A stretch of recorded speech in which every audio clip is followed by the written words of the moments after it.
Macam kita jadi Betul tak? nampak. Takut pas diguli tu kok tertitin itu. Ini kan perlu penjelasan. Sebab muntak toku nanah juga tak unik. Bolana semakin gak itu para Rabu Sesami Muljid. Ternyata Al-Quran kan itu merupakan kitab yang paling digandrungi di barat.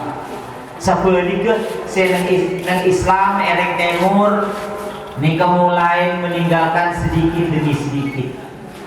Kadang mereka memahami Al-Quran, cek maca karena dong kelektok. Nah, ini kan masalah.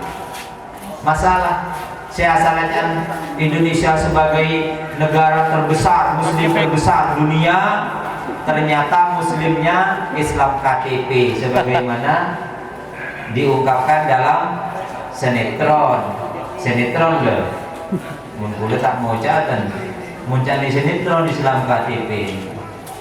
Nah, ini kepada Rabu Sesami Muljid diperlukan langkah-langkah konkret keangkui meningkatkan kualitas siswa dalam memahami kitab kuning. Kula kipuru baik nikah pernah melalui Facebook pada nyaman modern nih lagi Facebook dia ya satu terbuka nge Facebook ada tanya jawab tentang tafsir. Pada waktu itu yang dibahas tentang ayat Al-Quran, falyanzuril insanu mimma khuliqa mimma dafiq yakhruju min baini sulbi wa tara'ib. Itu tanya jawab itu insyaallah dari Saudi kalau tidak keliru. Soalun dua jawab an tafsiril Quran. Dan ayat yang lagi ditampilkan di Facebook itu adalah tentang ayat itu. Kemudian saya mengajukan pertanyaan, tapi sampai sekarang tidak ada jawabannya. Boleh atau enggak boleh? Sedikit pertanyaannya, sedikit. Tapi bagi sekoni karena ekelola kalau pendekatan nahwiyah, pendekatan sarfiyah, pendekatan qawaid bahasa Arab, sehingga menjadi rumit. Yang saya tanyakan pada waktu itu, bolehkah gue bahasa Indonesia itu tadi, gue cara begitu tak ngerti kok tuh. Tekan ahli pusat begitu ngerti bolanya. Bolehkah fa'ilnya yakhruju itu dikembalikan kepada al-insan? Nah itu pertanyaannya, bolehkah fa'ilnya yakhruju itu dikembalikan kepada al-insan? Kenapa kok saya bertanya seperti itu? Saya ulaskan juga tentang alasan mengapa saya bertanya tentang kembalinya fa'il itu. Pertama, saya katakan bahwa al-fawa'il, fa'il min al-af'al ats-tsalatsa al-mutaqaddimah, fi'il yang sebelumnya itu fa'ilnya semuanya kepada insan. Falyanzur, hendaklah memperhatikan al-insanu, siapa manusia. Coba ini, fa'ilnya il-insan. Mimma, dari apa khuliqah diciptakan? Siapa?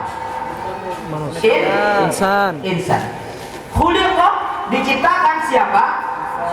Insan mimma'in dafiqin. Yakhruju, mestinya menurut kami adalah yakhruju, keluar. Siapa? Insan.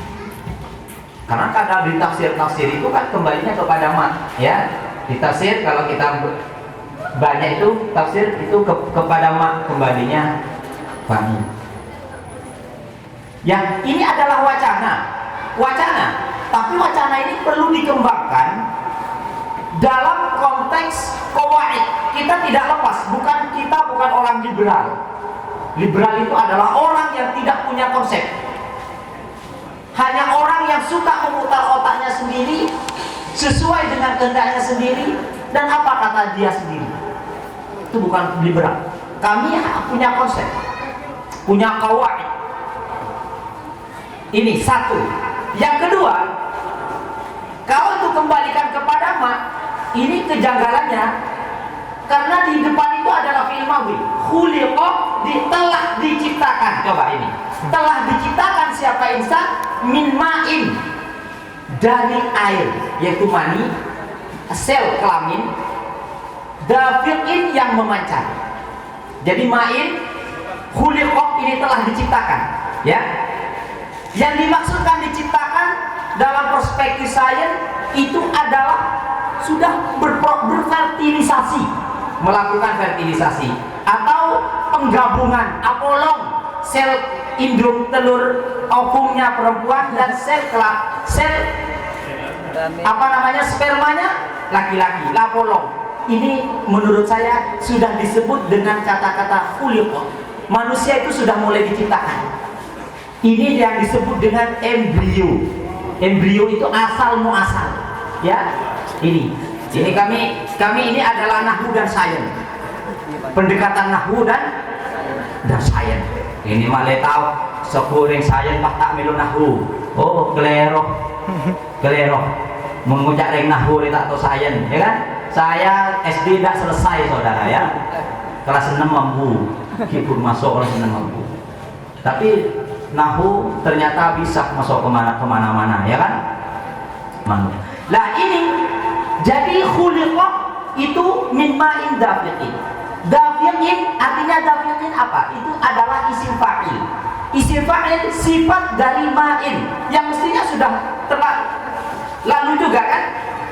Dafiqin itu cara mengartikannya adalah kalau punya laki-laki itu disebut dengan ejakulasi, ya, ejakulasi, keluarnya air mani itu dari batang bakar itu, ya. Kalau perempuan itu disebut ovulasi. Ini maaf kalau ada orang yang ahli biologi, tolong tegur saya ya kalau salah. Jangan biarkan saya menerangkan yang salah ini kepada masyarakat. Itu disebut dengan ovulasi, ya.